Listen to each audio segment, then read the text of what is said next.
આ તરફ શિયાળાની સિઝનમાં ખેડૂતો માટે માઠા સમાચાર સામે આવ્યા છે। અંબાલાલ પટેલે રાજ્યમાં ફરી એકવાર માવઠાની આગાહી કરી છે। 22 નવેમ્બરથી ગુજરાતમાં રહેશે વાદળછાયું વાતાવરણ। 25 થી 28 નવેમ્બરે બંગાળના ઉપસાગરમાં ચક્રવાત બનશે। 2 થી 8 ડિસેમ્બર ઉત્તરીય પર્વતીય પ્રદેશોમાં મધ્યમ પશ્ચિમી વિક્ષેપ આવશે અને વાવાઝોડાની અસરથી ગુજરાતમાં વરસાદી વાતાવરણ સર્જાશે। તો દક્ષિણ ગુજરાતમાં કમોસમી વરસાદની અસર રહેશે।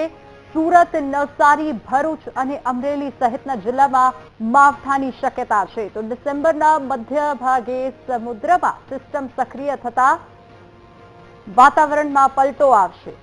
બંગાળના ઉપસાગરમાં મજબૂત સિસ્ટમ બનીને વાવાઝોડામાં પરિવર્તિત થશે અને વાદળછાયું વાતાવરણ થતા ગુજરાતમાં ઠંડીમાં પણ વધારો થશે। બેવડી ઋતુના લીધે ઘઉં, શાકભાજી, જીરુના પાકમાં ફૂગ લાગવાની પણ શક્યતા છે।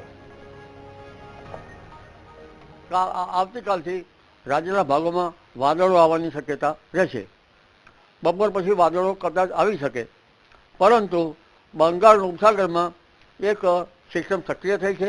જે સિસ્ટમ 25 નવેમ્બરથી 28 નવેમ્બર વચ્ચે વાવાઝોડામાં ફેરવાઈ શકે છે, જેનો ભેજ લગભગ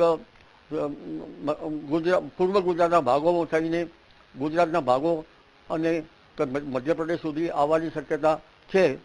તારીખ 2 થી 8 ડિસેમ્બરમાં દેશના ઉત્તરીય પર્વતીય પ્રદેશોમાં એક મધ્યમ કક્ષાનો પશ્ચિમી વિક્ષોભ આવશે અને આ પશ્ચિમી વિક્ષોભના કારણે અને લગભગ બંગાળ ઉપસાગરના વાદળના જમાવવાના કારણે તેની સંયુક્ત અસરના કારણે વાદળવાયુ કે વિષમ હવામાન બની જવાની શક્યતા રહે।